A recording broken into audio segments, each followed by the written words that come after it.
Dans cette capsule, je vous présente les avantages et inconvénients de 4 CMS populaires, dont Shopify, WooCommerce, Squarespace et la solution québécoise Panier d'achat. La première plateforme dont je veux vous parler, c'est Shopify. Donc, ses avantages principaux, en fait, sont vraiment au niveau de ses capacités omnicanales très puissantes, notamment avec sa solution point de vente intégrée et sa grande quantité d'applications disponibles. Un autre aspect que j'adore de Shopify, c'est la facilité d'utilisation. Donc, vous pouvez vraiment bâtir votre boutique en ligne en moins de 14 jours et l'aspect technique relié à tout ça est entièrement pris en charge au niveau de l'hébergement, du nom de domaine et plusieurs autres fonctionnalités. Vous avez aussi une équipe de service à la clientèle super efficace qui est disponible 24/7 pour vous aider dans plusieurs langues. Il y a d'autres fonctionnalités aussi qui simplifient la vie des commerçants. Par exemple, sa solution d'expédition intégrée. Donc, ça vous permet de payer et d'imprimer vos étiquettes de livraison directement à partir de l'admin. Il y a des rapports de vente détaillés et des options de marketing intégrées aussi qui sont plutôt intéressantes. Par contre, la plateforme a quelques inconvénients. Donc, il y a une personnalisation qui est un peu plus limitée que sur d'autres plateformes. Pas d'option, notamment de drag and drop au niveau du design.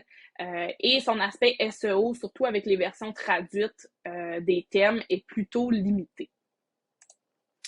La seconde plateforme que je vais aborder, c'est WooCommerce. Donc, WooCommerce a définitivement ses avantages dû au fait que c'est un programme open source, en fait. C'est-à-dire que c'est disponible gratuitement pour tout le monde avec l'utilisation de la plateforme WordPress. Par le fait même, en fait, sa communauté est très réactive vu que c'est un logiciel open source et on peut trouver beaucoup de tutoriels facilement en ligne. Donc, ça simplifie grandement les choses. Il existe un nombre pratiquement illimité de plugins et au niveau SEO, on dit que WordPress est assez bien quand même. Au niveau des inconvénients, ce qu'il faut savoir, c'est que WordPress, c'est à l'origine une plateforme destinée au blog, donc c'est pas nécessairement conçu pour le e-commerce. La plateforme demande aussi beaucoup plus de connaissances techniques, donc il faut quand même savoir coder un minimum. Sinon, on peut se retrouver à briser le code assez rapidement. Ils n'ont pas de service à la clientèle, donc on est un petit peu laissé à nous-mêmes au niveau technique en cas de pépin. Donc, c'est certain que c'est un pensez-y bien si vous êtes débutant. La troisième plateforme que je veux explorer, c'est Squarespace. Donc, c'est une plateforme que j'aime bien au niveau du design. Il y a beaucoup d'options de modèles qui sont très esthétiques. C'est facile, en fait, avec les fonctionnalités de drag and drop. Donc, c'est une plateforme qui est plutôt orientée vers le portfolio. Donc, ça met bien en valeur le contenu qui est plus visuel. Son seul avantage au niveau omnicanal, c'est son intégration avec la solution point de vente Square.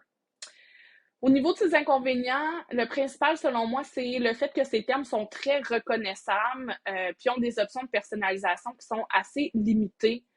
Donc, aussitôt qu'on modifie légèrement le code, Squarespace révoque notre accès à leur soutien technique aussi, là, donc c'est quand même assez dommage. Puis au niveau des fonctionnalités SEO et des intégrations, ben, c'est très limité aussi. La dernière plateforme que je veux vous présenter, c'est la solution québécoise appelée Panier d'achat. Donc, c'est une solution qui a définitivement ses avantages, notamment au niveau des coûts qui sont plus faibles, surtout parce qu'ils ne chargent pas de frais de transaction sur les ventes. Ils ont aussi un service à la clientèle en français au Québec, avec des intégrations aussi qui sont très intéressantes au niveau des fournisseurs québécois, comme Desjardins, Alice POS, Chasseur Courrier. Définitivement une option en fait à considérer là, si vous voulez encourager une plateforme locale.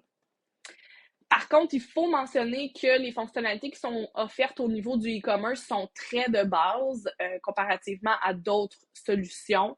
C'est certain que l'entreprise est beaucoup plus récente, puis il y a clairement aussi, dans le fond, des ressources qui sont plus limitées au niveau du développement de nouveautés.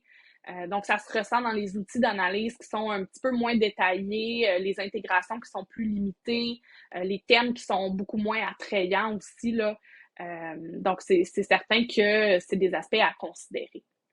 Donc, j'espère que cette capsule vous a aidé à y voir un petit peu plus clair au niveau des 4 CMS populaires que sont Shopify, WooCommerce, Squarespace et Panier d'achat.